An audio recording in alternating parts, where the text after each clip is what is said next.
Genève et fidèle. Qualité, qualitatif.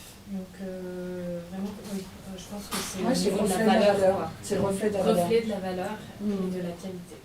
Je suis Jean-Claude Herry, je suis fondateur d'IPAMA. Je suis Xavier Parenteau et je co-gère avec Jean-Claude IPAMA.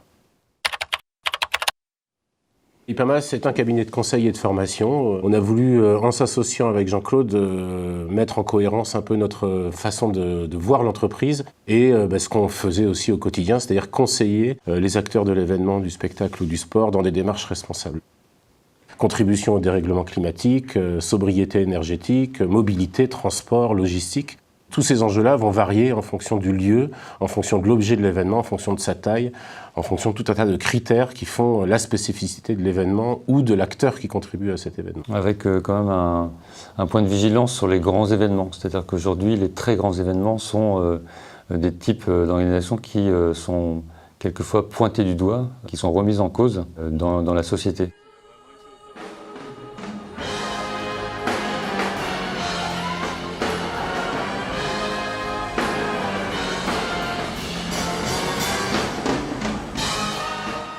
Oui, on est aujourd'hui dans les bureaux de Jazz à Vienne en séminaire d'équipe pendant 2 jours.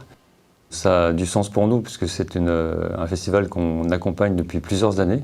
On les a accompagnés notamment à préparer une certification d'engagement responsable qui s'appelle l'ISO 20121.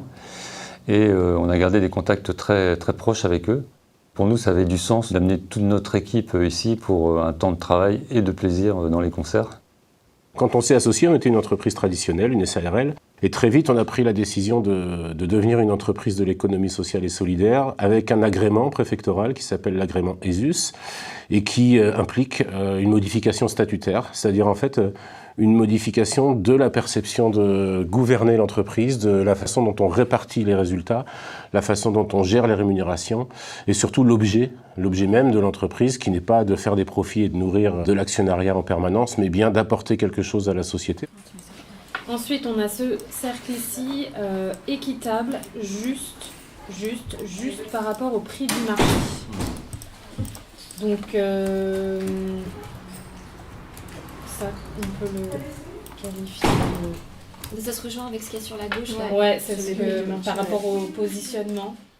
Et on a quand même une qualité d'équipe extrêmement élevée par rapport à nos concurrents, j'allais dire. On s'organise de manière à ce que chacun puisse gagner en autonomie, prendre des décisions, porter leur sujet. On n'a pas la vision de l'entreprise verticalisée, ni Jean-Claude ni moi. On souhaite créer une entreprise dans laquelle on se sente, nous, bien en tant que propriétaire ou co-gérant, très bien. Mais ce n'est pas l'effet hiérarchique qui nous intéresse, c'est le projet, c'est l'objet même et la mission de la boîte qui nous anime. Et on essaye de recruter et d'embarquer nos équipes derrière cette mission-là. Ce n'est pas derrière nous. On nourrit ce qu'on avait envie de faire avec cette entreprise-là.